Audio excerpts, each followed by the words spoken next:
for inviting me here, because there is a little completion of a circle here, because it was actually during Julius Bicycle's Creative Climate Leadership Program that we met, maybe even 5 years ago, something like that already, yeah.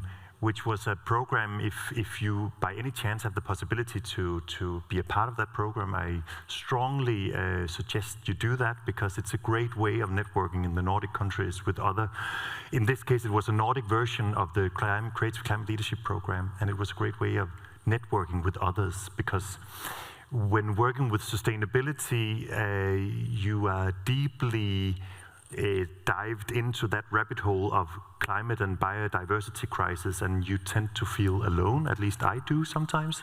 So it's so great to realize that we are not alone.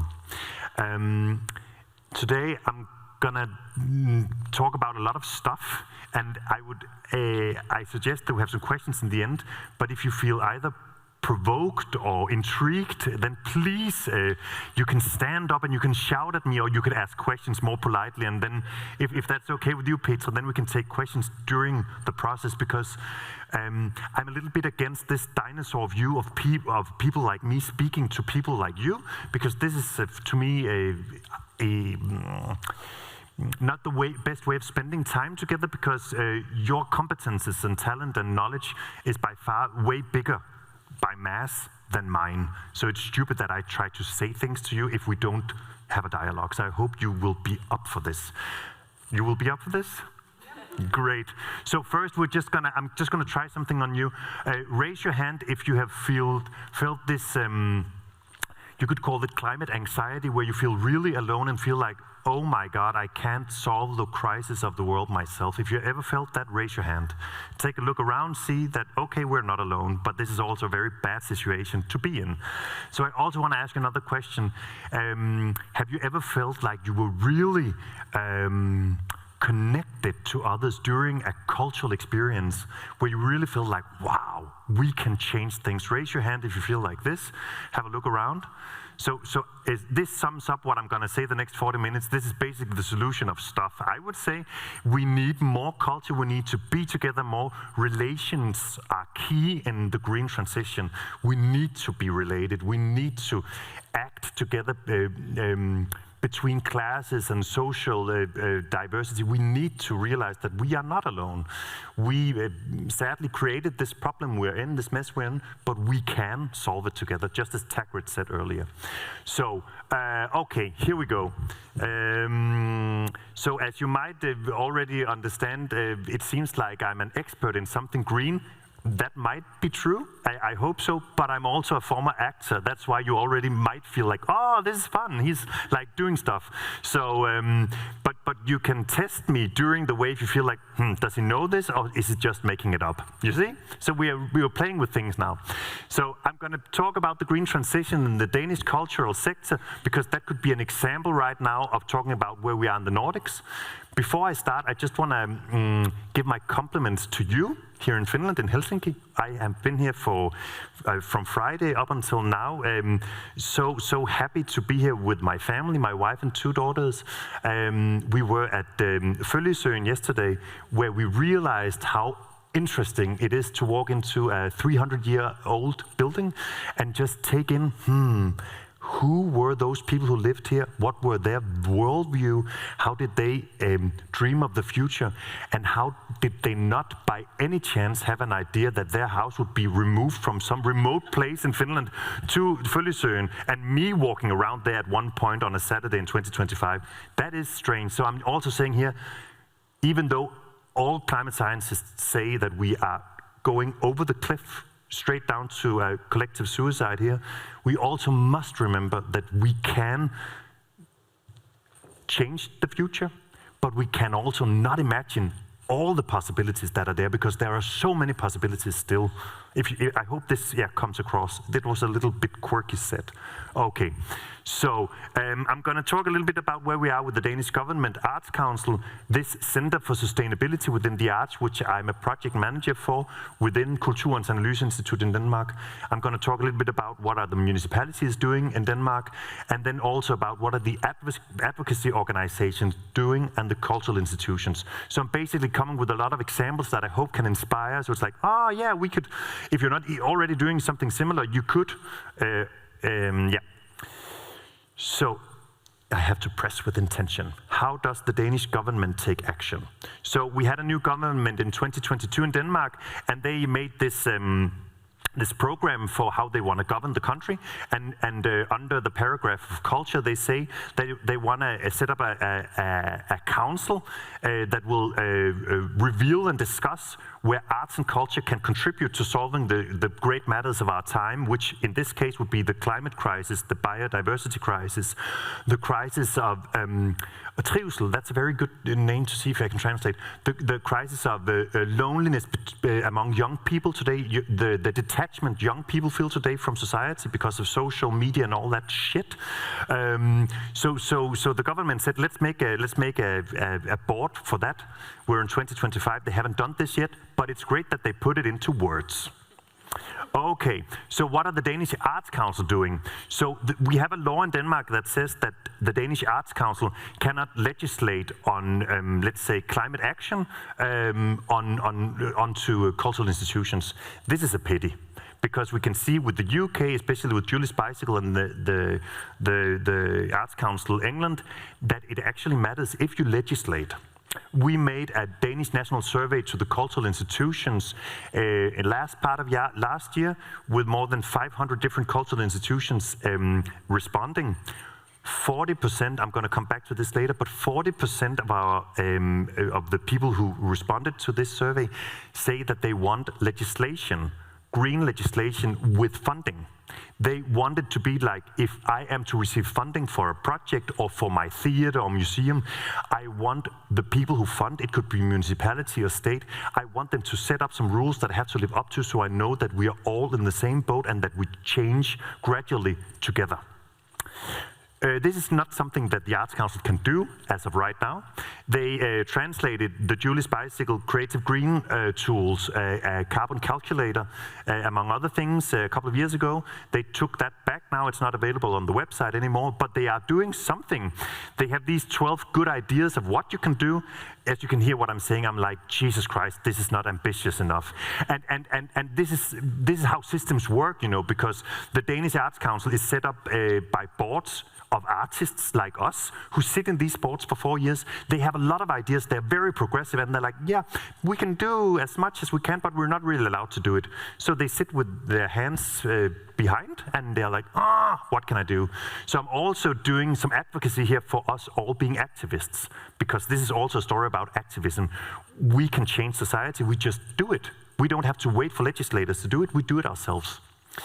So let's talk about what this Center for Sustainability within the Arts and Culture that I'm representing at Kulturens Analyseinstitut. What are we doing? We've been asked by the Danish Cultural Ministry to provide a national overview of the green transition in the cultural sector, and we do that. This is from the press conference. We do that by building stronger infrastructure for knowledge sharing. It's basically what you've been doing, Jana, already with your project, that you have a website where you share all the good ideas, all the good stuff. In this case, we're also trying to present all the bad stuff, because in this case, why throw yourself into a project that doesn't work if somebody else did it before? They should speak up and say, don't do it.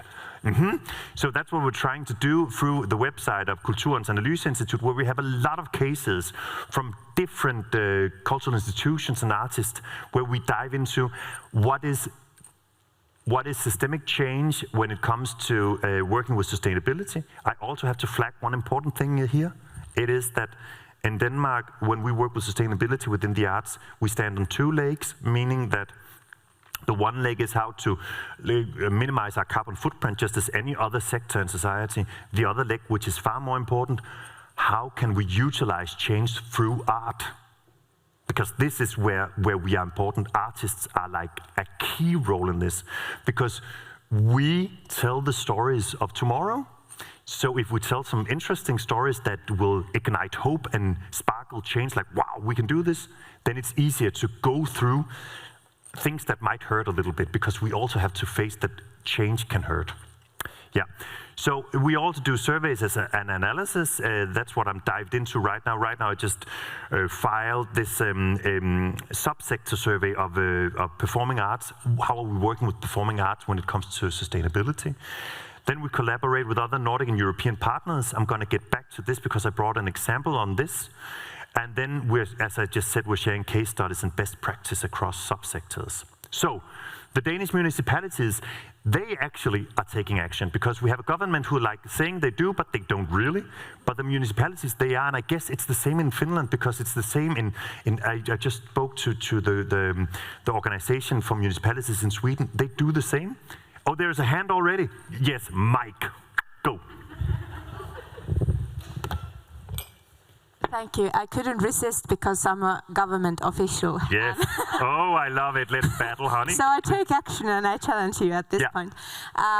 What I want to point out here is actually that often the foundation, the private ones that really have big power, I would say, on the art sector and the cultural sector, what the artists are allowed to do and what they are not allowed to do, are very, let's say, I think, hesitant to actually guide the applicants. This is at least in Finland. I don't know how it's in Nordic, but they are even very hesitant to say that don't fly. We don't fund flying. No. But they say, we recommend highly you to use these trains. We support you to use the trains, but we don't force you. No. And now when I was catching up what you were saying, that what the artists and the cultural sector is demanding from the legislator is to actually to have the strict rules and to enforce it and to give funding. Why not the private funds would do it? And as far as the system in Finland is, as I've learned during the process, is that there are actually the evaluators of the applications are artists themselves, and the funds are using a certain pool of artists who are doing this selection of projects. And the funds might have a separate board that have something to do with the general policies, but actually the contents are in the hands of the artists.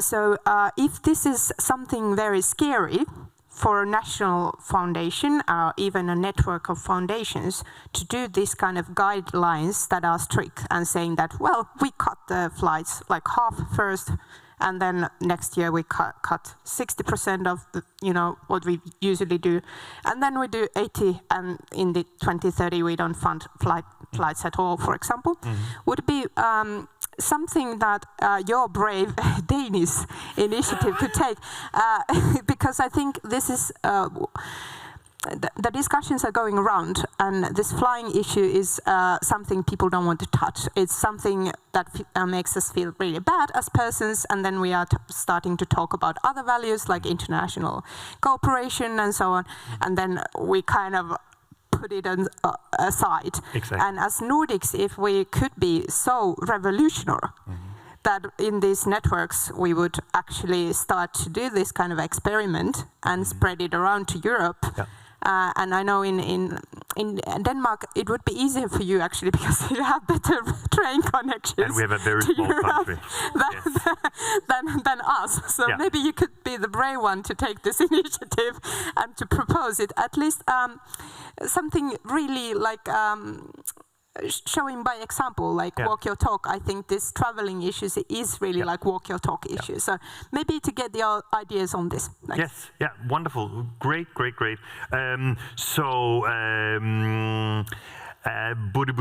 Where to start? Okay, so one easy way to approach this is you could have the 8-hour rule, meaning that if you can travel by train to your destination, it takes 8 hours, it's fine. If it's longer, you change over to finding the flight solution. That could be one simple solution. We have different Danish cultural institutions who do this already. It's kind of easy in Denmark because from one end to the other, there's 350 kilometers. It's such a small country, and we're flat. Even though your train connections are way better, I really love your trains. What about having an office on the first floor so you can sit and work when you commute? We don't have that in Denmark, stupid Danes. So this is just, you're ahead there. So, but I'm going to present later a Nordic project that we're working on that could also have this as a part of it through the Nordic Council of Ministers, because this is kind of interesting to have some shared standards in the Nordic countries saying like, oh, we do this together because there is a strong emphasis on collaboration in the Nordic countries, and we should do that. But it's also, you know, it's about looking at this holistically. I can use myself as a good example. I was so happy to be able to bring my family to not only, you know, coming up yesterday and then leaving later today, but actually being here from Friday until now. So the climate footprint is bigger. But on the other hand, it has a huge importance for us as a family to really dive into what is the Nordics, what is Finland, what is going on here. We can collaborate, we can conversations for a longer time, me being here. So there are some things here when you talk about touring, with companies touring through the different Nordic countries, stay longer. When we did, I was a part of this Nordic Green Accelerator program for the Nordic symphony orchestras with 10 orchestras collaborating. They came up with this idea themselves of swapping venues. So for instance, the Iceland Symphony Orchestra, they should just leave their house, Harpa, and then they should go to Tampere and stay there for a month, while Tampere Symphony Orchestra went to Harpa in Reykjavik, saying that we should do collaboration, but we should root ourselves. But I'm picking up on your idea, and I'm trying to bring that forth whenever I can, and then I'm continuing. Great. So Danish municipalities, what are they doing? So in the municipality of Aarhus, the second largest city in Denmark, they have for the last 3 or 4 years have had this collaboration with the cultural institutions, where the body of culture and the municipality said, okay, we want to do something with climate. What can we do? So they invited all the institutions who receive more than 1 million Danish crowns a year funded by Aarhus municipality, and they said, can we collaborate? Can we do stuff here? And then they found out all together, okay, maybe it would be a good idea to measure our climate footprint in order to bring it down at least. So now they're measuring their climate footprint and writing reports, and it just came as a, yes, why not do it?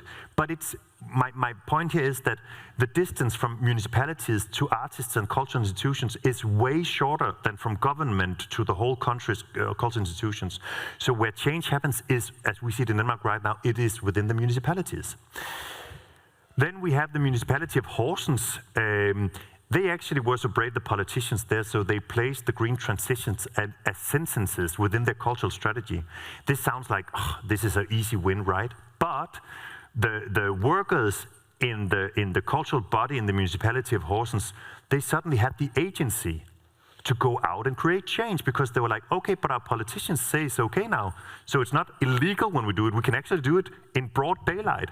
So they really teamed up with all the institutions in Horsens municipality, and they did this research on where are the obstacles, what is difficult for you if you want to go dive into the green sustainable change. But they also realized, I don't know if it's this in Finland, but in Denmark, all municipalities, they have a climate action plan that they have to live up to. It's very difficult to live up to it in what we call Scope 3, which are all the indirect emissions. So it means whatever you're buying, all the services you get, you can't really figure out the climate footprint on that, because there's a long chain, a production chain, and you don't know really what's going on. It's a mist, it's a fog, so it's difficult to do anything. So the municipalities in Denmark, they haven't really been doing anything here, even though up to 80% of the climate footprint is to be found within Scope 3. So Danish municipalities, Horsens at least, they realized, oh, if we are to minimize our climate footprint on Scope 3, we need to engage society in general. And how to engage society in general in creating change is by reaching out to cultural institutions, finding out what can we do together, how can we partner up, how can you create some events, how can you take some action as cultural institutions where you broaden out the interesting ideas of how we create change in society? And how can you as cultural institutions work as open houses where you invite society in, so we can have that shared conversation. So the municipality can learn how can we create change. So this is going on right now in Horsens, and it's difficult, but it's interesting. Then there is the municipality of Elsinore, who was this Green Leaf EU municipality last year. So they got some EU funding, and they created this network for the local cultural institutions where they were having a lot of experts to come and help them to create their own climate action plans as cultural institutions. This network continues, even though there's no more funding, they just continue. They're like, this is really working, we need to continue. And then finally, there's the municipality of Copenhagen, who are very ambitious. What do you call it, emission or the climate footprint per person in Copenhagen right now is 10 tons of carbon dioxide a year. They want in 2035 to reach 5 tons, so they want to halve it. This is, I think it's very brave and ambitious, and it's like, wow, I can't imagine. But you know, again, everything is possible. So they reached out to some certain cultural institutions in the municipality of Copenhagen saying, we need to create forums where we can talk with people, because we need for this to be a journey where it's not like, oh, you're prohibited from traveling to Thailand if you want to go on a travel with your family. Instead of, oh, but sustainable lives are also about all this fun stuff. So they really need to engage in finding how can we make this something that's emotional, something you want to dive into, like, yes, we're a team, we can do this together. So we're following them very closely, because it's like, wow, how are you going to pull this off? But still, let's hope that they can. Then the advocacy organizations. I hope you understand the word here, but it's like we have it's the organizations who take care of the subsectors. So for instance, all the theaters, they have an organization that would be an advocacy organization. So I hope this makes sense to you. So what are they doing in Denmark? So the advocacy organization of the theaters in Denmark, they created this Theater Green Book Accelerator program. If you're working with theater, you probably heard of Theater Green Book. It also, as some other good stuff, come from the UK, just as Julie's Bicycle. So Theater Green Book is a method of how to reduce your climate footprint, especially on production when you have stage productions. But it's not about measuring your carbon footprint. It's really about changing your mindset, and it works well. So now 10 theaters in Denmark is a part of this.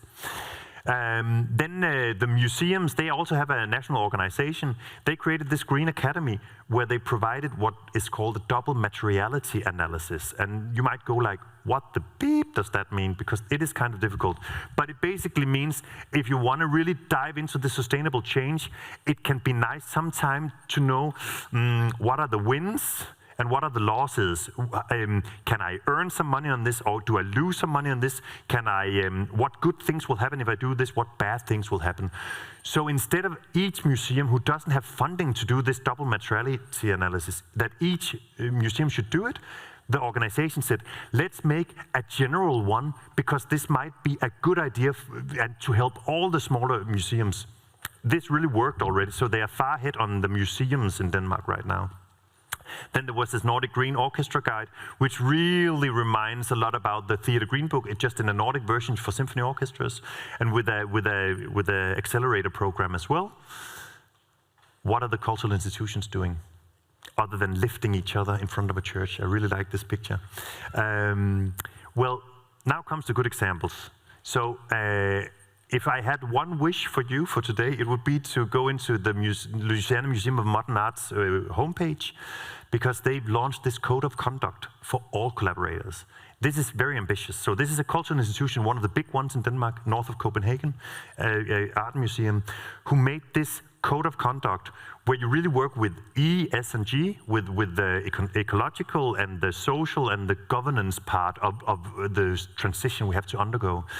And then they have clear goals for all collaborators, meaning it could be other museums that they collaborate with in other Nordic or European countries, but it could also be a small artist who wants to sell her products in the shop. She also has to live up to these criteria. So we have had a lot of small artists who want to sell in the shop calling us saying, what do? I'm just a one-man band. Well, I can't live up to this criteria. I'm afraid now. And we tried to say, first of all, calm down. This is for the greater cause, and I guess if you just call Louisiana, they will be willing to help.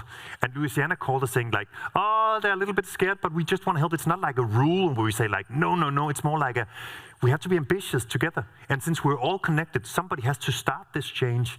So this has really had a very big effect, not only on the museums in Denmark, but in general, the cultural institutions are right now looking towards Louisiana because they were very ambitious.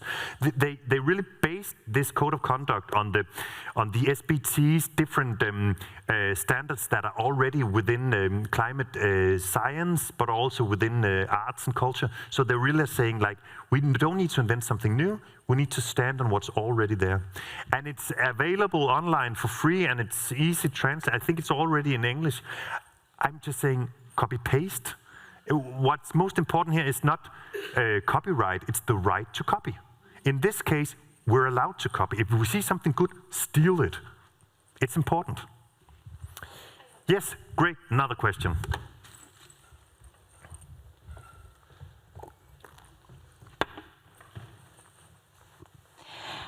I don't know if you have heard that in Finland, our government prefer to use the concept clean transition.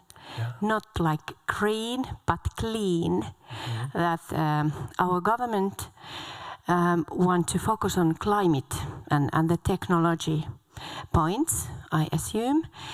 And I have been thinking a lot what kind of concept we should use. And now when you describe that story about that lonely people who called and I need help, I have been thinking that should we use concept justice transition? Yes.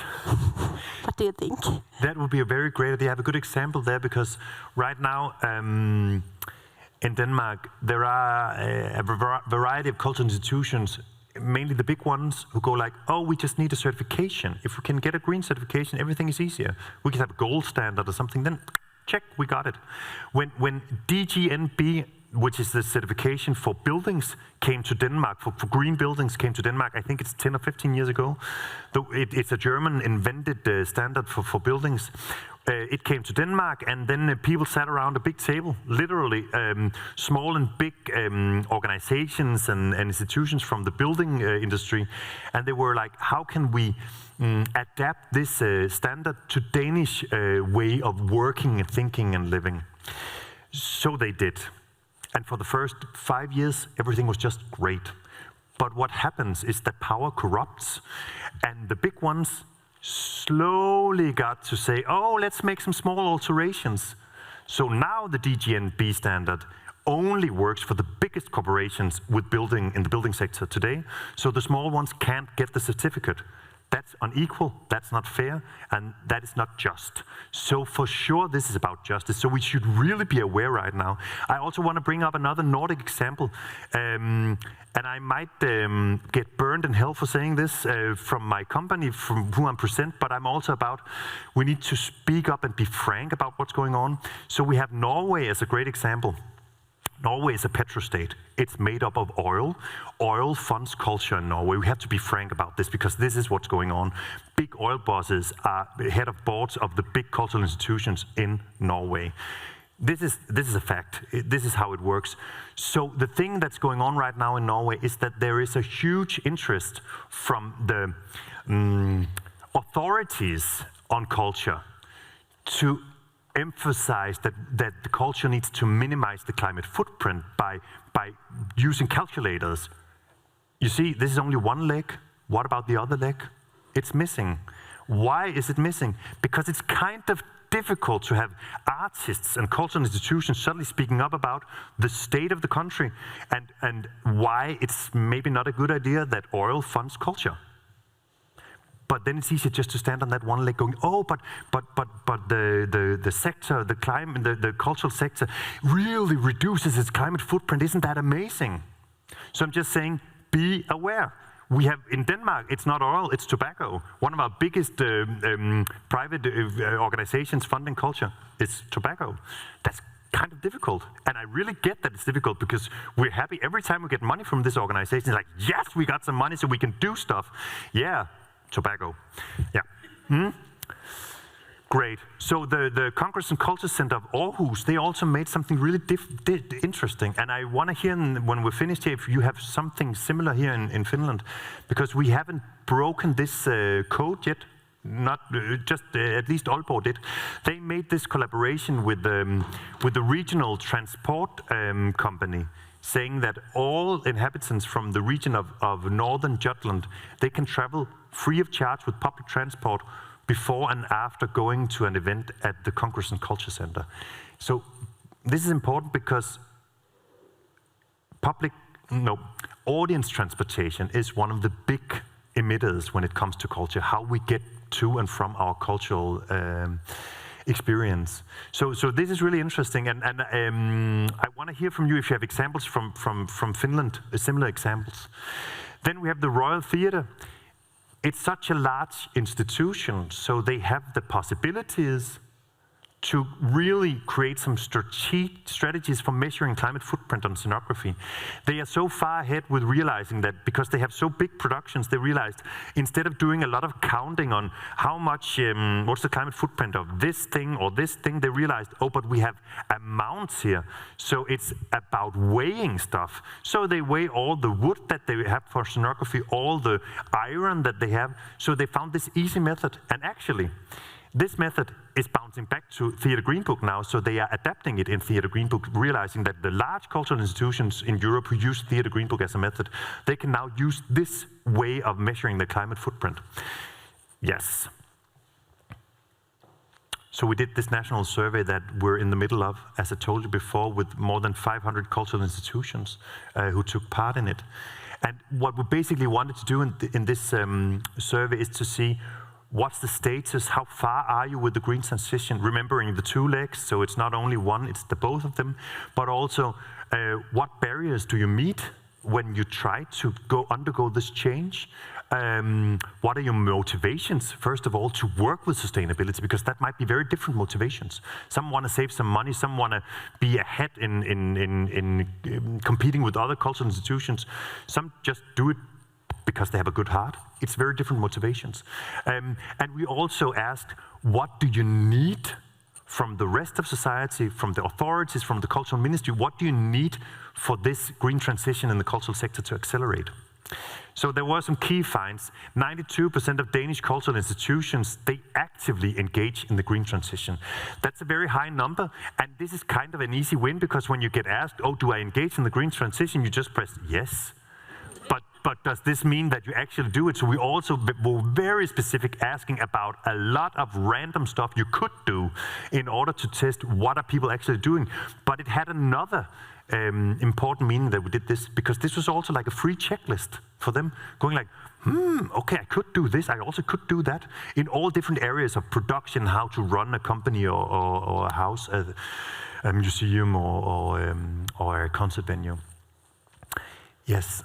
66% of Danish cultural institutions, they expect to place greater emphasis on climate and environmental issues in their artistic work and production going forward. That's 2 out of 3 cultural institutions who are looking into putting the climate crisis into their work. I think this is really interesting, because when we listen to climate scientists, some of them are really saying, if we are to change this whole boat from not sailing into the iceberg, but just close by, we need to change the way our norms, our way of being together, the glue that connects us, and that glue happened to also come from arts and culture. So this is really interesting to see, okay, there is a motivation here.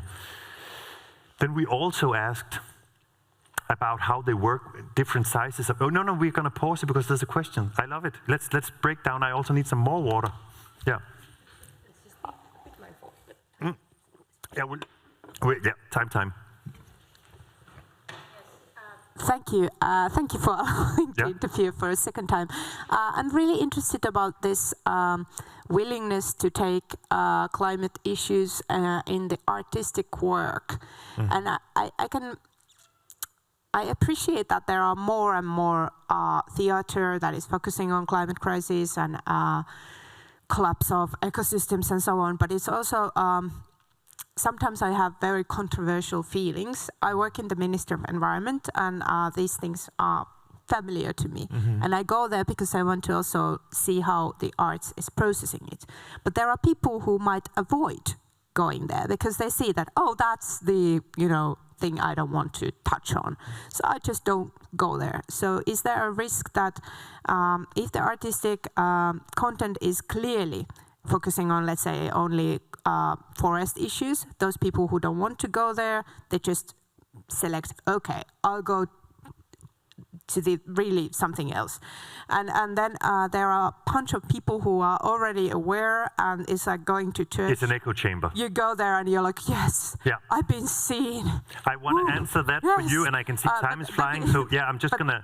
That kind of the other thing is that shouldn't it be that whatever art piece is kind of, let's say a movie or a theater or whatever, it's incorporated there and it's not underlined, it's not in the title or anything, and then it changed what is normal and what is not normal. So is there this kind of discussion, and did people take up these things? Yes, it's right here. So Fie Ambo, a Danish documentarist who is now premiering with a movie about the 4 elements that she created with directors from Norway, Sweden and Iceland. She never traveled there. In this case, they never traveled to Denmark. They were in their own country doing their own chapter of the movie. That's also a very interesting artistic way of collaborating with other Nordic countries, in this case with having a low climate footprint. She's working at the Danish film school, where she has made these 3 principles, and I want to present them. I think this is really key. So she's basically saying to all the writers, the script writers, both on documentary and especially on fiction, that they have to choose one of these 3 principles. So they cannot not choose, they have to choose one of them. So the first one is actually, no, I'm going to start from behind actually. Yeah, the third one is that you have to produce green, you have to have a low climate footprint. So everything you do, you have to really minimize your climate footprint. The second principle is you have to, in your story, it has to be about climate issues. So this is really what you're addressing, that if all stories are about climate issues, people go like, oh, I don't want that, I just want some reality show, you see? But then the first principle, which is the most interesting, comes in. It's about changing behaviors. So imagine this. You have an action movie, and the hero chases the villain. How does he do that? He. It could be a she. Okay, well, first of all, it could be a she chasing another woman instead of 2 men. Oh, but the most natural thing is 2 big cars through a city where they drive fast. Yeah, but does it have to be? It could also be them, these 2 women, chasing each other on snowblades on the Arctic ice because there was these holes of melting water below them. This doesn't mean that this movie is now about climate change. It just means that we put it in a setting where we do this enlightenment of our minds. Another good example is more like a traditional, I don't know if you have it on Sundays, but we have in Denmark, on Sundays we watch a TV show altogether, a fictional show. It could be on Yle here, and it would be in DR in Denmark. So, and it would be a family show, and it would somebody who's a family guy going into a car. Yeah. Does he have to sit in that car? Could he ride a bike instead? If it's a car, should it be without sound? So these are, for me, it's really like, I never thought of this. This is really about changing small metrics so you create change, yeah. Time is really up somehow for me. I'm going to be very rude and just present one last thing, and then I'm going to shut up, if that's okay, Jana. 3 minutes. Wow, okay, great, amazing. Okay, if it's 3 minutes, then I'm going to do like this. First, I'm going to present this Nordic project that we have in the pipeline. It's called Sustainability Star. We're going to call it Nordic Sustainability Star. This is a project created from the University of Lausanne by Martin Müller and Julie Grieshaber. They wanted to find a method, a benchmark method of cultural institutions so they can realize how far are we with E, S, and G. So they took the planetary boundaries, as you know. They took the donut model, the donut economy model. They took ESG and the SDGs, and they said, let's cook them up, stir them up together, what will come out? What comes out is this, as you see here, it's called the Sustainability Star. So this is basically the same, yes, I can point with this. So here we have G, the governance part. It's commitment, strategy, implementation, and transparency. What you see out here is from the donut model, actually. It's this, if you want to be a sustainable cultural institution, you have to be there. Your actions cannot do anything with the planetary boundaries that we have out here. And you cannot mess with the floor, social floor we're standing on. So you have the social floor in here. So what is this? These are 24 questions that you have to ask as a cultural institution, and then you get something like this, and you go like, what the beep is this? This is basically a cultural institution who underwent these 24 questions, and now they can see how far are we percentage-wise with the E out here, with the S and the G. So this is not something that you can get a stamp, it's not a certification. This is more like a benchmark, so you can see how far are we. And the idea and dream right now is that we will present this to the Nordic Council of Ministers for climate and for culture, saying like, as you heard before, I was a part of this Nordic Green Roadmap Steering Committee. This could be a great version 2, where every cultural institution in all Nordic countries get the possibility to do these 24 questions, get their own benchmark. And actually, imagine this, you're let's say you're a small theater from Oulu, and you do these 24 questions and you realize, oh, we're very good at G, we suck at S, and we are mediocre at E. Why not get in contact with other small theaters in the Nordic countries who are way better at, let's say, S, and let's connect with them and help them, let them help us. So this is about creating stronger networks so we can help each other. Because this is one of my final point here, is that as I see it, I don't see Nordic countries right now where you would have legislation from government to cultural institutions, just like we have seen it in the UK. That's not how we are in the Nordic countries. We're more like, art is free to do whatever it wants. I'm just saying, yeah, it could be free and still it could be responsible in 2025. And the way of getting there is that we help each other. So my final word is here, that the price for hope is action. If we want to maintain hope, we have to act. And then I'm just going to say some lines finally, and then I'm going to shut up, because I wrote a little very short speech. And it comes here. Because this is about legitimacy. I don't know if you've realized it already, that you've heard it here in Finland, but I hear it quite often. In Sweden, in Norway, and in Denmark, I hear this. Oh, but how can you legitimize that cultural institutions suddenly should work with sustainability?